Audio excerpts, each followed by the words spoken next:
All right, let's get into our first discussion of the day now. It seems the All Progressives Congress is now more divided than ever. From Lagos to Kwara to Bayelsa to Delta to Imo and many other states, the story is the same. Now, rifts upon rifts, factions against factions at different levels of the party. Now, the APC is in a race against time. Will they be able to settle their differences and reposition in time for the 2019 elections? That's the question. All right, now we have joining us in the studio an APC stalwart, Bola Ilori. Bola, good morning. It's nice to see you. Good morning. Yes. Yeah.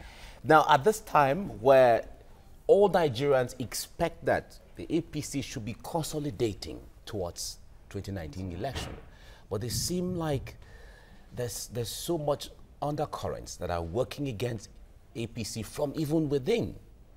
Is all well with the APC? It's all well. Yeah, naturally, politics is about contestations of ideas. Yeah. So, to the extent that there's politics, you are bound to have differences in opinion. And it's better for APC when they are doing it now than waiting till the election to realize that so many things has gone on in the party. So, it's natural in every human society, you know, for there to be divergence of opinion. And it's better because so many people have been aggrieved over time, over several issues and that have been left unresolved. That's the question. Why were they left unresolved until now? And that's even the answer is, for me, I'm more interested in the answer. The answer is the best time to resolve was yesterday, but the next best time is now. And the party is doing it now to bring out all these issues. Let's bring it on the table and let's be able to sort it and be able to move forward. Otherwise, you just have people who will be in the party and their spirit will be somewhere else. And that's a whole lot that will have been happening, assuming the party decide not to go to through the congresses to throw up all these issues so that this can be resolved. There had been states where they claimed there were no problems before, but when the congresses came up, you saw the deep animosity that are there. And what is left for the party is how do we now resolve all this animosity? The party will be joking to think that they can move ahead without looking at the grievances of the members, because the strength of the party lies in the membership of the party. And there is no doubt, you know, that the party has suffered leadership issue over time. And that's why it's important that the party does not go to election with that kind of warped setup and leadership. So the time to do the correction is now. So the party is acting well. That's not wrong. Yeah, but when you say the time is now, Yeah. One would say the foundation to having a smooth sail in 2019 is now, when they have congresses from the ward to the state and then the national convention. Yeah. Now, the national convention is coming. Yes. With all of these differences now, what do you foresee at the national convention, especially now that we have a lot of parallel congresses from across the states? Let me tell you, those who are engineering most of the confusion have their own agenda. The agenda is they prefer the elongation of tenure of Oyegu. So they have to create a semblance of crisis everywhere so that it will be that the convention will say, no, because of all this trouble, there's no need for convention. So that... But it seems they're having their way. No, let me tell you. Okay. It's for people to now learn and not play their game. The parallel congresses, I would advise, we also had parallel congress in Ondo. Okay. My advice would be that for those who love the party, we should not be bogged down by issue of parallel congresses. Let the National Convention go ahead. When a new leadership assumes power, it can look back and now say, how do we address these challenges? If we are stuck with the fact that there are parallel congresses, then the party will not be able to move forward because it's so rampant. But I will appeal to our people that let's allow the National Convention to go on and change this leadership. The problem, the complaint people have been having is about the core leadership of the party, which is the party, the national chairman of the party. The core leadership of the party. But that's a national chairman, let me be very specific, of the party. Major stakeholder in the party has complained about Yegu over the years. But you know you can't change him until the expiration of his tenure or he decides to resign. Now is the time for him to go, but they are cooking all manners of agenda to elongate his tenure. Let's talk about the NPDP, which we've heard, according to Baraje, remains with APC. the NPDP. Nigerians were surprised to hear of NPDP. As far as we are concerned, you are in APC now, you are in APC. Those are still part of the anomaly of the party. If at this time we are still talking of NPDP, then it means that we'll be talking of ACN, we'll be talking of CPC. It means that the party has not moved on to properly agglomerate and be united. You know, that's just the thing. But all this comes up because of disaffection within some elements of the party. But I'm also curious about your solution. You're saying that the important thing is to treat the head and not the cells in the body. You know, do you think that's a productive or sustainable solution to the crisis in the APC? No, maybe you are not getting me right. The leadership now cannot treat this problem because they created the problem in the first system. We need somebody who can treat it. The best is let's produce that person who will come back and review all of this. Let me look at the directive given by the PRO of the party, which says that all parallel congresses will not be recognized. And that is talking, in most cases, nothing less than 40% of membership of the party. So where does it want to run to? So if you just say you are, and that's their own mindset of thinking before now, a much more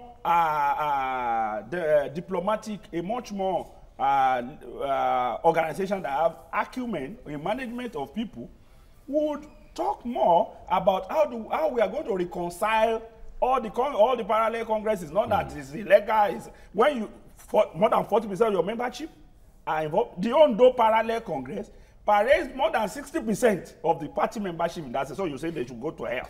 It doesn't sound sensible. But what I'm saying is that don't let us be stalked with issue of parallel congresses. If you ask me, I participated in one. I will just advise our people, let the Team Aketi people go and do the national convention. Head or tail, Oshomale will emerge, which is what is important. Are you exactly. predicting? I was going to ask you. Are you preempting the elections that will be coming up? I've been in this business for a reasonable length of time to know how it will play out. But why don't we allow the delegates to make that decision at the convention? No, that's why I'm saying that let the convention go on. They will make the decision at the convention. The decision is to now help the party. Oshiomhole has been speaking, and honestly, I'm not sure that he will look into all these crises. People have lost confidence in Oyegu, not this year, 2-3 years ago. People have lost confidence in him. It's time to now move on. We cannot be started. That's why people felt bad, but there's nobody to address the issue. There will always be complaints. Somebody must be there to resolve these issues. Now, how do you think the National Congress might even come out if the states were not well organized? You know, we saw what happened. How do you think moving to this national one, wouldn't you think it would be too late, you know, to wait that long? No, we've had the state congress, we have the ward and the local government. And it was not very... It was not good. We can't turn back the hand of the clock. That's why I say we must be forward-looking. And the president of the country has a major role in this because his faith is involved. He cannot, and that's a concern I always express, he cannot act as if he's unconcerned. He's concerned. He wants to sit as father and try to balance this out. And reconcile. And reconcile everybody. So you think he's not doing that? For now, I've not seen huge intervention. What he did in Ekiti will help the party. You understand? Call everybody together, and people seeing the main contestant together. Now you see the president, you see Ashwaju, you see people are confident that yes, the party is together. But before then, don't forget that people fought. People disrupted the primaries. So you will be shocked that the same set of people now are together. So that's why I say I don't see crisis in all these issue. The only thing is that we should discourage violence, like you had in Ondo State, where people are attacking journalists. Our party should not go that route. NUD had to condemn APC in Ondo State. In fact, they use a word that is so heavy that APC in Ondo State is like a scourge passing through the state. That's from NUJ. That's serious for a party that wants to be popular, for a party that wants to be contesting election and be winning, and you are ridiculing the image of the party. That's not the way to go. But as far as we are concerned, if we are able to have the leadership of the, from the president and Ashwaju, you know, and the core stakeholder come up and try to pacify people and bring people together, you will see that life will go on smoothly. All right, Nigerians were expecting that before now, the reconciliatory committee or the responsibility given to Asiwaju by the president would have gone very far in reconciling state factions, all the acrimony from within the states. If you look at from Kano to Kaduna to Kogi State, you know, Imo State and all of that, there's so many acrimony within the state. And the Asiwaju committee, or the responsibility, as to, so to say, was not able to galvanize all of these people before the congresses. Yes, you just spoke to the agenda I spoke about. It's the agenda of these same Oyegun people. Asiwaju did and I'm not manufacturing this, because Asiwaju himself openly complained that the Oyegun people are putting stumbling blocks on his way. So it's still the same thing. And those people are not working for Buhari for real. They have their own agenda that's different from the Buhari. Who would they be working for if it's just one political party? You know, within the party, you have several presidential aspirants. So don't look at it that APC is coming together of different interests. You understand? To run on a particular platform. They came from different parties. It's not as if it evolved. Maybe like PDP, you know, that evolved to be what it is. Well, APC is a marriage of many ideas. So do you think that's the problem of APC? It's part of it. You understand? If you look at it, in similarity of ideology, CPC and ACN has fairly similar idea. NPDP is a different thing entirely. Okay. How about AMPP and then the faction of ABGA? A faction of ABGA, you know, all those people still share some semblance of opinion. But the NPDP, they are needed as of that time, because election is about votes. They brought in the votes. You can't deny that. You understand? So the party, in looking for votes, accommodated them. But they have gotten, whether there is merit in what they are saying or not, is a different argument.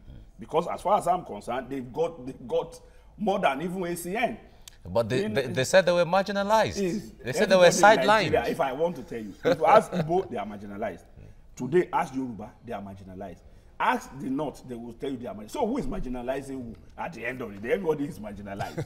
So it's a universal word, you understand? You're very pro-Oshomole, and he's pushing for ideology-based ruling party. Seriously. What do you make of that? What do you think that ideology That will be the day in Nigeria, you know, where people, you know what party stands for.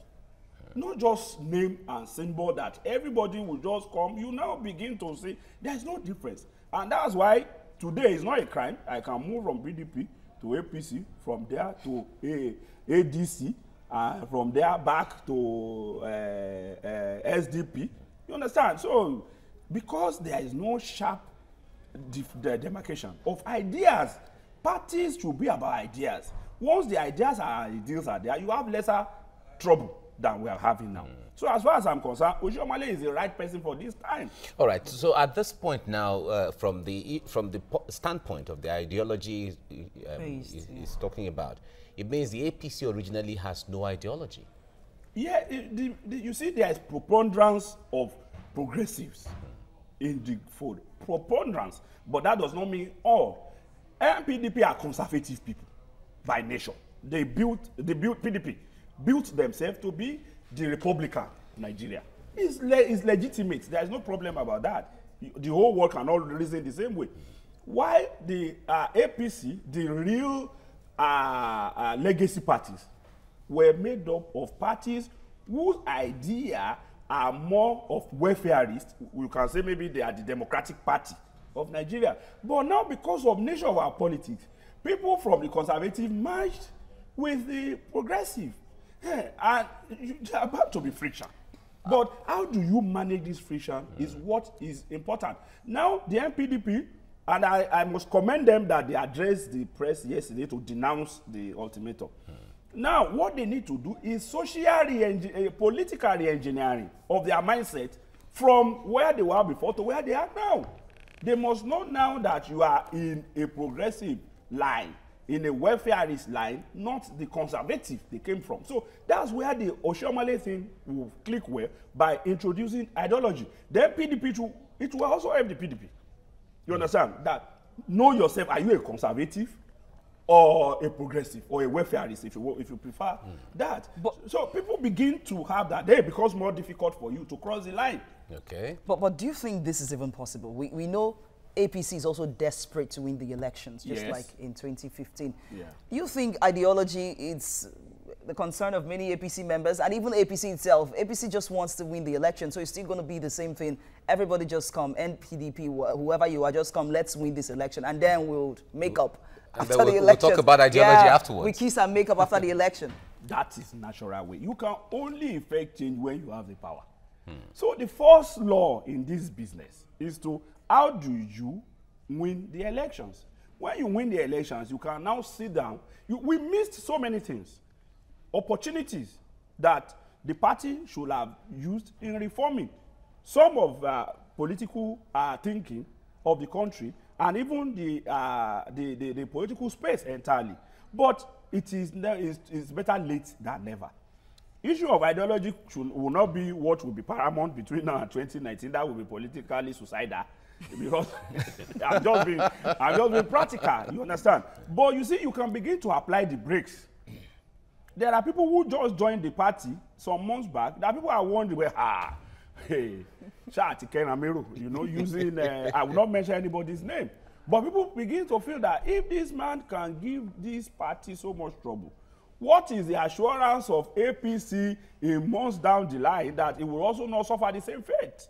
You understand? So people are already beginning to know. If you have a chairman that is conscious of those things, applying the brake will start gradually, but it's not nobody can slam the brake. You know the implication of that. So it will be gradual, but because we must balance between enforcing ideology and winning elections. Okay. Now, in 2015, when the APC came on board, the promises that time was the issue of security, corruption, and the economy. Yeah. 3 years down the line, when you measure that promise against what really has been done, how successful would you say the APC has been in delivering the promises? Let me tell you, Buhari is operating at a very precarious time for Nigeria, and we must thank him. The downward slide that was happening in Nigeria would have been a disaster by now.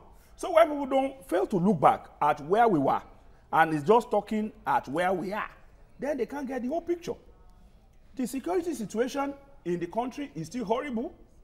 In fact, as it is, many reports say that it is worse now when it comes to security. You see, people are bound to say whatever, but let's face facts. Let's leave emotions. What you have now is different from what you had then. It's not the same thing. It's unbelievable what you say. The security situation has improved. If you want to trade fact for fact. But before now, we weren't hearing killings in Benue. We weren't hearing killings in all of this. Absolutely. We had Boko Haram, which was certainly factual. Let me tell you, the killings there were more. Nobody should justify killing by saying they were killing more by then or lesser now. Killings, and don't forget that destabilization is also part of the agenda of the opposition. That was what the PDP said. You understand? Let me tell you this one. People that were arrested in these so-called Fulani S-men are not Fulani people. So that tells you that Nigeria is suffering some serious destabilization. But media will always say Fulani. But people are arrested are not Fulani. When it comes to using the Fulani words, I think we have made that clear. We can't just carpet everybody and say it's Fulani. Certainly, that would be stereotyping. So on the issue of security, we have improved from where territories, in fact, they were establishing kingdoms and what they call emirates or whatever in Nigeria. We don't have that again now, but people forget so easily. So in the area of security, the government has tried. In the area of even equipping the military, it's not the same thing. In fact, if you forget, army personnel were being court-martialed for not wanting to go to war. But these are people now you see happily going to war. It's not as if they want to go and die. You understand? It's because they have seen that the equipment are coming in. So we have improved. And this is not what we just wipe away in 2 years for what had been there for a long time.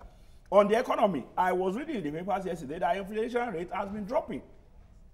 And that will tell you, Naira at a time was on a free fall. We've been able to stabilize that. Is to look back. These are effect of more than 16 years. If you say 16 years, we are just joking. It's just that PDP were there for 16 years. But this is a downward slide over decades that Nigeria has been witnessing. Because of PDP? I said it's not because of, it's not just because of PDP. Before PDP, Nigeria has been going down. So you understand? But PDP had 16 years to make correction. They did not do it. And then NPDP in APC. You understand? Now we are in APC. We have spent only 3 years. And you want us to correct. If you want to destroy this studio, if you give somebody sledgehammer in 10 minutes, the havoc it will wreak here, you can't correct in 1 month. The question Nigerians have always asked is, the same PDP members who you've accused of wrecking Nigeria are also APC members now who have come out to say they are NPDP members, but that's on the side. And that's what Oshio Mali is trying to address now. Okay, well, let's ask you, what's your message for your APC's message come 2019? Is that we have started well. We have started well. Is that we should be able to see through this by giving the president another 4 years, so that at least, regardless of what you want to accuse Buhari of, you will not accuse him of stealing money. And is somebody who nobody can go and discuss corrupt practices with. And Nigeria needs that for now. It's a young guy on Niger or whatever, I watched it on YouTube, spoke very well. That we need this time to recalibrate our thinking system, that there is need for productivity. Yes, but the sanctity of the personality of the president is not rubbing off on the entire perception of the government. When it comes to the issue of corruption, there is no doubt the president as a personality, as an individual, stands above board from all the perception of Nigerians. But the entire government and even the body language of the entire government is something different from the personality. So will Nigerians buy into your message that you're saying? No, let me tell you, it's still better than even now having the head. When the head is smelling, then the fish is rotting. And the best way, and the man is dealing gradually with everybody one by one on his own. It will take time. We've imbibed this culture. If you listen to even our song, Buhari did not write those songs we are playing. It's all like Keshati Lowo, everything. So, and those are songs not written by Buhari. What will he take care of the former SSG? The former SSG. SSG. When will the government take care of it? To be the other government, they will not even remove him. And crime has no expiry date. Surely and slowly, when they are through, they will be charged. When they are through with all the appropriate investigation, we've seen people being charged. If not even every member of the last administration had been charged. So many are under, okay, they just charged Shagari, Mukhtar Shagari, yesterday. So it's an ongoing process. You won't say, okay, because it's this government, they should join the queue when they are even still with backlog of what they are doing. So the wheel of justice grinds slowly and surely and steadily. Buhari has been doing that. He has shown that he has kept faith with his promise on economy, on security. He has kept faith. And it's for us to allow him. This is the first corrective government we've had in years. It's not going to be easy. Okay. The party also has its challenges of being the first time that the opposition, the progressive, will be in governance in Nigeria. So don't discount that it's an issue. It took APC a long while to even understand. We understood opposition better before. But for the first time, we are going to governance. And Nigerians wonder how long it's going to take the APC to understand governance. No, but the government of 2 years ago is not the same thing today. This is a government now that is handling the economy better. Initially, the government, took time to understand, okay, how do we go about this? But now things are gradually setting down. Even the attacks in Benue have reduced from mass killing that you used to have. Yes, but like when it comes to understanding governance, this government is made up of somebody who has been head of state before, who has been president before. The ministers are people who have been, many of the ministers have been governors before. So when it comes to governance, what really made the difference? Federal government is a whole different business from state government. Our military governance is different from democratic governance. As a military head of state, Buhari will have just said, all of you line up, go to jail. He can't do that now. Well, but some people You will are shout still... the same you. We shout rule of law. Well, we're still shouting rule of law. Well, we're No, but already And the shouting. same you, Yes. we want him now to circumvent the All rule right, of law. time is against us now. Bola Lori, thank you so much for coming on the program. Thank you very much. Right.